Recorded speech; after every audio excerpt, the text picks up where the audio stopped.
pense que vous voyez, ici on a un régime de bananes. Comme c'est assez conséquent, que ça fait pas mal de nourriture, ce que je vais faire c'est que je vais récupérer. Pour ça il faut couper la base du bananier qui est en fait l'espèce d'herbe la plus importante au monde. Donc du coup en fait on coupe et ça, ensuite ça va permettre de pouvoir faire une nouvelle pousse et donc une nouvelle fleur et un nouveau régime de bananes. Donc c'est parti, je vais couper.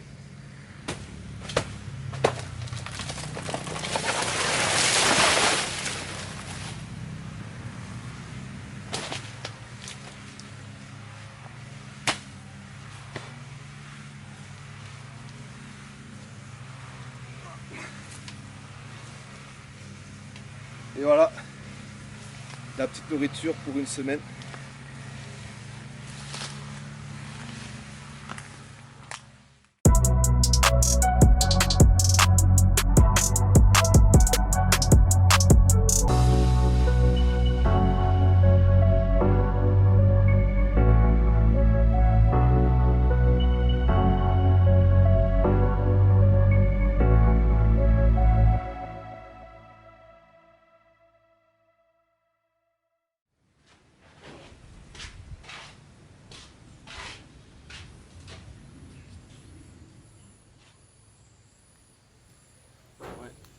Donc ce que vous voyez là, c'est un avocatier, je sais pas si on dit comme ça. Et donc du coup là on est en train de cueillir les avocats. Donc, elle les coupe sur l'arbre. Et puis, on les ramasse. Oula, un autre est tombé.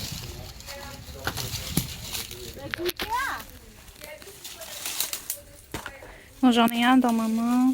Donc, lui, il est un peu mou, donc il est mûr.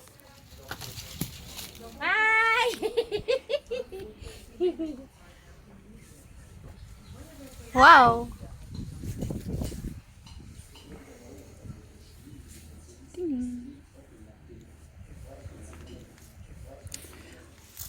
Ici, il y a une plante donc, qui s'appelle beefsteak plant. Il sent vraiment comme la viande grillée avec un peu de cumin, un peu de poivre noir. Les feuilles sont un peu violettes, auto, argentin violette. Je suis là, j'en ai coupé pour sécher. Comme ça, je les passe au moulin, transformées en poudre. Donc, ça sent très bon. Il y en a plein. On va voir.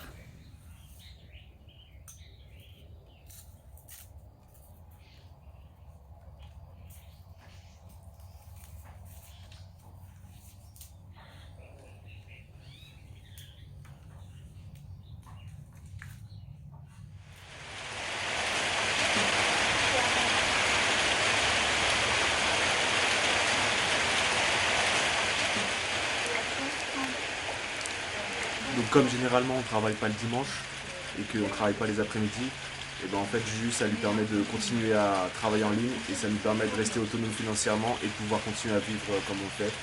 Et ici l'espace est plutôt agréable pour faire ça.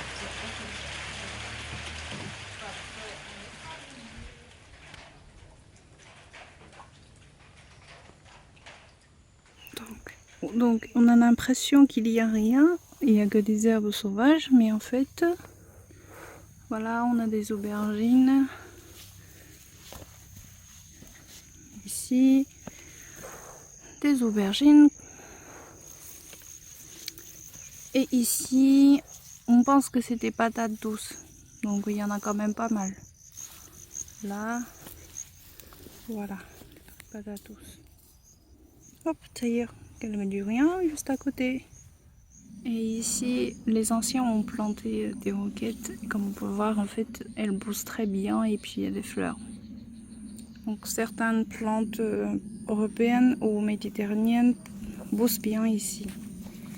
Du coup, là, on a des piments. Vous pouvez voir. Oula, là, il y en a 4 gros piments. Donc il y a aussi beaucoup d'herbes sauvages, on doit les enlever aujourd'hui. Et ici, on peut voir que les piments poussent très très bien. Et en fait, comme on dit le propriétaire, les piments ne meurent pas en hiver. Donc ils poussent tous les ans et du coup ça devient un petit arbuste comme celui-là. Et il a encore plein de fruits. Plein de fruits.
Et donc voilà, on a reçu nos jus.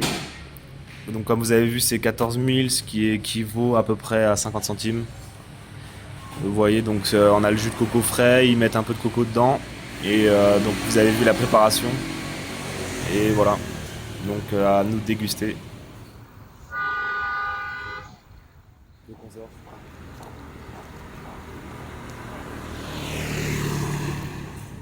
Maman?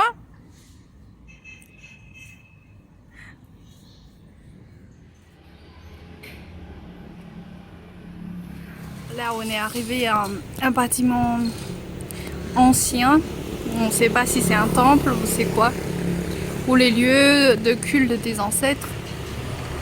Du coup, il y a des inscriptions en chinois sur les poteaux et la pancarte en haut.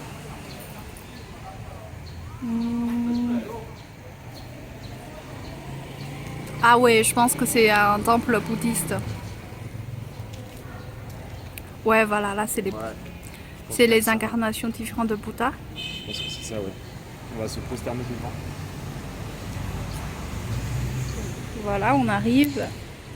C'est ce petit endroit de culte. Et ça, donc, c'est un art chinois qui imite la nature en créant des montagnes artificielles. Puis et ils mettent des petits arbres. Les humains sont représentés tout petits. Ouais, minuscules là-bas. Là, on voit un tout petit pavillon. On peut avoir même des grenouilles. Je pense que c'est une plante d'ananas, si je ne me trompe pas. Personnage. C'est un ananas. Et en fait, ce Bouddha-là, on appelle le Guan Yin. Je sais pas comment on appelle ça En français. ouais. Et que du coup, lui, il a souvent deux enfants, genre deux petits avec lui. L'un à gauche, l'un à droite. Et lui, comment tu dis le mot? Il n'a pas de... Je crois qu'il est androgyne. Androgyne, il a pas... Il a les deux natures en fait, la nature c'est féminine ça, ouais. et la nature masculine. Voilà. On peut pas dire il est femme ni homme. On marchait dans la rue. Et regarde ce qu'on a trouvé. Un ananas.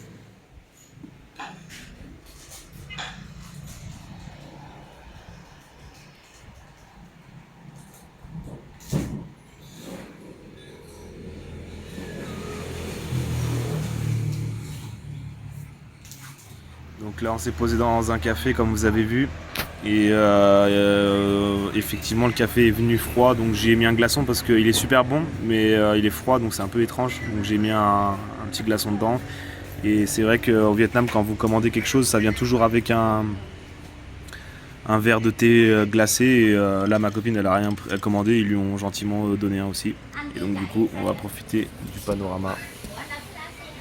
Donc là, vous voyez un petit resto, on va dire typique. Voilà, dans une rue de type banal. Et on vous met le menu. Donc vous avez les prix ici. Et puis si vous avez envie de chercher ce que c'est sur internet, bah vous pouvez taper. Et donc du coup vous avez la correspondance en prix, sachant que 27 000 c'est 1 euro. Donc là vous avez à peu près un plat, là c'est à peu près à 2 euros. Et après vous avez les choses un peu plus améliorées. Donc si jamais vous avez envie d'aller au Vietnam, et bah, comme ça vous pouvez voir les plats, les taper sur Google et puis voir la correspondance en prix. Sachant qu'on vient de comprendre que Tom, c'est les crevettes. Voilà. Tom. Ouais, voilà, Tom, c'est crevettes. On a compris ça en discutant avec les serveurs. Ouais, donc apparemment c'est un endroit où en fait on boit et on mange. Nous on n'avait pas compris le concept. Donc du coup c'est vrai qu'ils nous ont apporté les 2 verres de bière, mais fondamentalement c'est pas vraiment un restaurant. Et à côté, les Vietnamiens, ils ont commandé une caisse entière de bière. Donc en fait, c'est pas vraiment pour manger, c'est pour boire. Đấy, đầu tiên đấy à? Đây, đây, mỗi người một cây thôi. Còn ly đâu? Ai không? Đấy, mỗi người một cây. Một cây thôi nhá. Đây. Này con này. Đây rồi. Đi. Les croyances. Ah ouais, c'est un truc typique japonais ça.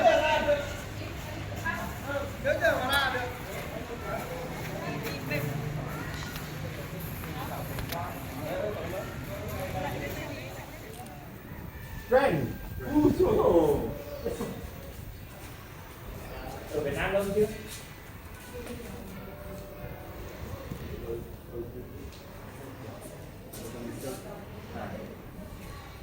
Ý là ở Việt Nam Bắc.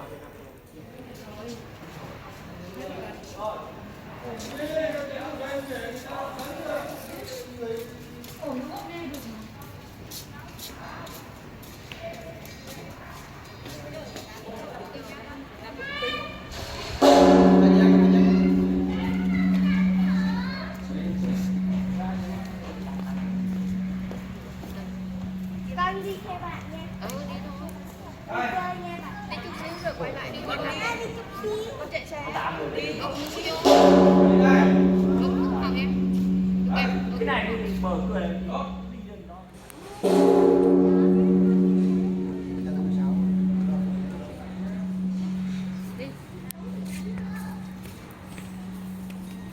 Ba đứng đây đây chụp cho. Ba đứng đây đây chụp cho. Đây nè.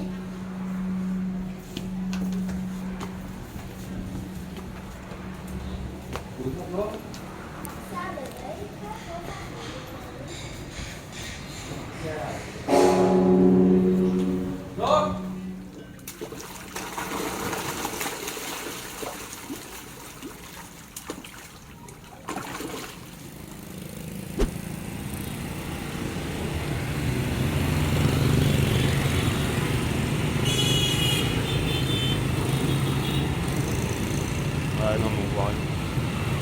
Ah ouais, là, le flot là.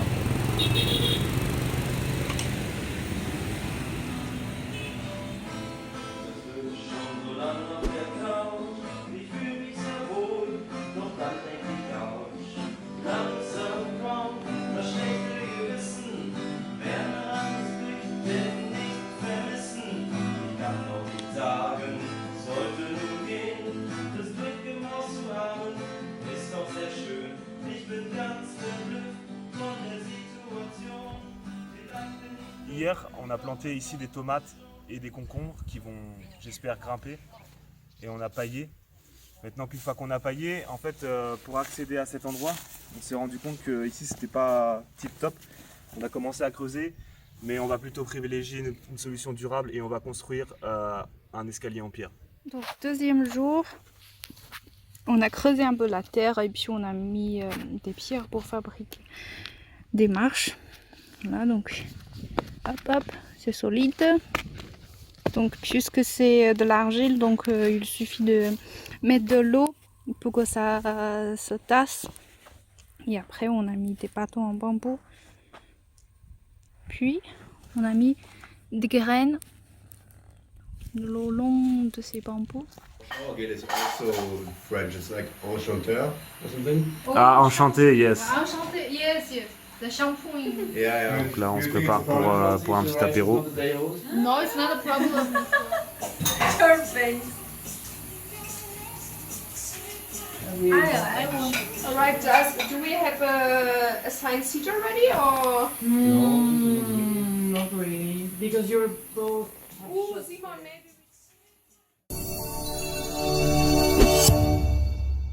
Ít ai biết, anh chàng nông dân 9X người Đức gốc Việt này từng là một kỹ sư xây dựng, làm việc ở nhiều thành phố lớn, nhưng đại dịch Covid đã làm thay đổi suy nghĩ, anh quyết định ở lại Việt Nam để làm nông nghiệp.